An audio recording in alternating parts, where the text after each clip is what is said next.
Kenapa tak sambung kerja di SG? Kumpul sebanyak mungkin. Anak-anak masih kecil. Dah sampai tahap dia besar sikit baru boleh berhenti. Kena bersabar dulu sebab you masih muda. Kena cekal. Buat bisnes seperti mana influencer sekarang bukan senang. Banyak barang baru akan datang you boleh jual. Kebanyakan produk semuanya dari China.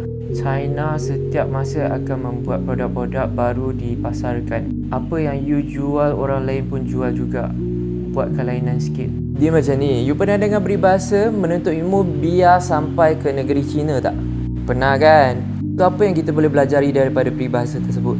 Kita mesti berusaha bersungguh-sungguh mencari ilmu tanpa mengira sejauh mana pun ia berada, walaupun jauh dan sukar. First, I'm sure you tak pernah kerja kat SG ulang-alik. That's why you boleh komen macam tu. Sebab you tak pernah rasa. And I salute sangat orang yang kerja dah lama ulang-alik JBSG 10 tahun, 15 tahun. Salute sangat.